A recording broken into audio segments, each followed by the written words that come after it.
Peace and love, family. It's your favorite Chef Amy showing you how to make plant-based dishes that aim to inspire.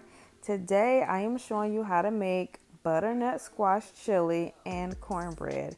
If you want the steps for the cornbread, comment below. Now let's get into this chili, y'all.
So the time is going to help the mushrooms evaporate the moisture. We've already gotten the moisture out. They're nice and crispy like I like them.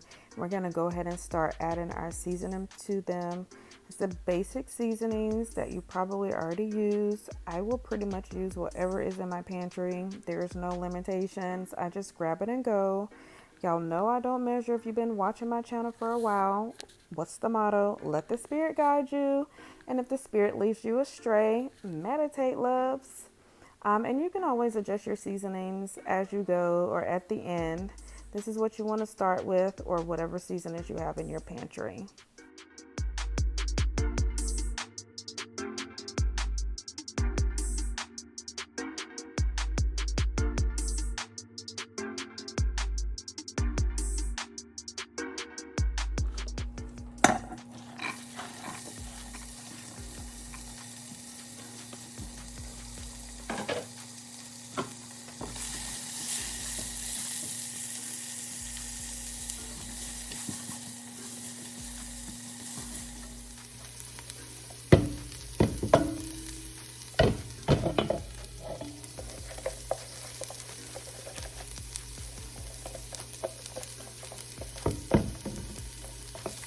Now that our peppers and onions are done sauteing, we're going to go ahead and add our quote-unquote meat. This is the mushrooms added to walnuts that I soaked for, I don't remember, some hours or a day. And then basically after that, I went in and seasoned them with some of the same seasonings that you're going to see. But look at how good it looks, y'all. Looks just like some beef, right? Tastes amazing. You cannot tell the difference. I like using walnuts because they are good for brain function, great source of protein as well, and it tastes really, really good. We're going to add some chipotle seasonings. What's next? Cayenne pepper. So we're starting to spice it up a little bit. If you do not like spicy food, use minimum seasonings for this part. I do not like spicy, so I'm not adding a lot. Crushed red peppers. If you like spicy, then you can add a little bit more. You already know the motto. I'm not measuring, I'm just adding, and then I'm going to season as I go. So we're going to start building the base of the chili here with our seasonings. I added cumin this time just to try something different. Like I said, I'll use whatever's in my pantry. I like the flavor profile that it created with the cumin, so this is something that I'm going to continue to use and my chili.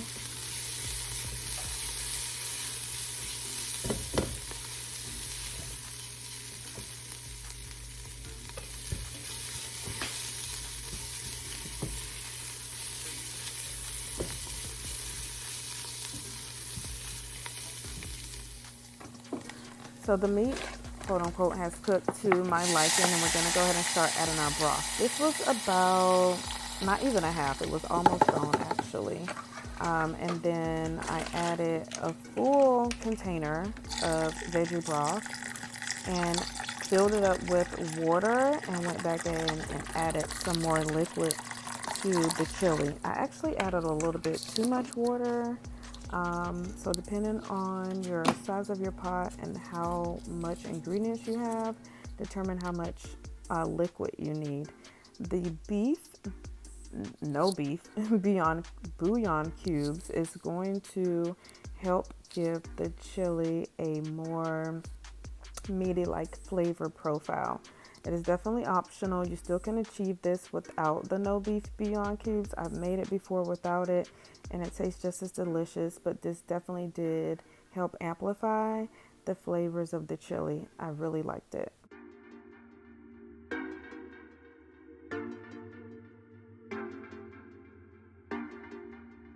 We were a little on the beat though.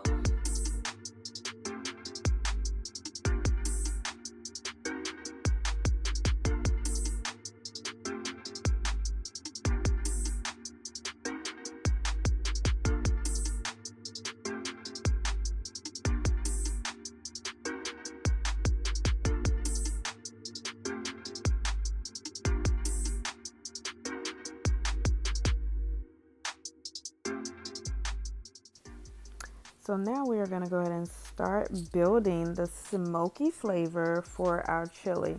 And these are the same seasonings that I used when I marinated the walnuts. So that's going to help your chili create that same like flavor profile that you're used to. And obviously, in my opinion, the more the better. I also added a small bay leaf. You can probably add a little bit more. I don't know why I added that little one, but it worked. Next, this is our butternut squash. Butternut squash is really, really hard. Cutting it will have you in here about to amputate some parts. So it's best if you cook it in the oven, roast it for about 30 to 40 minutes, depending on the size of your squash.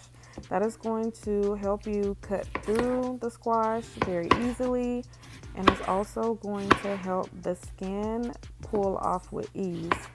I'm trying to show you a few pieces here where the skin just pulls off. That wasn't one. That wasn't one either. Well, kinda. But you see here on this one how the skin just pulls off really, really easy. So once you roast it for long enough, that skin is just going to fall right on off. And if it doesn't, just go ahead and cut it off. So I diced it up and then I seasoned the squash with some chili powder. I want to create as much flavor geared towards chili as possible. So covering the squash and the chili powder is going to help the entire pot of the chili taste more like chili.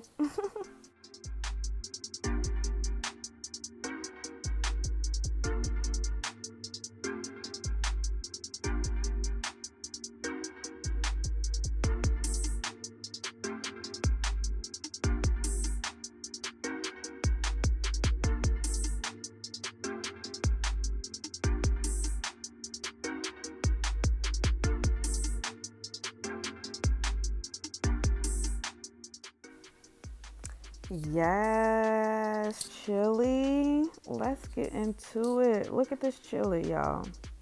Look at it. It smells so good in this kitchen. The chili tastes amazing. I did add more seasoning towards the end, so just adjust as you go. I also let it boil down some more so that some of the liquid could evaporate. So depending on how you like your chili, really, really thick, really soupy, just cook it accordingly. If you like it like this, then you're done. If you want a more thicker chili, cook it for about 20 to 30 more minutes. Take the lid off. That's going to help the liquid evaporate and help it thicken up as well. Either way, it tastes delicious. And you don't want to overcook your squash either. So pay attention to your squash because you do not want it to get mushy.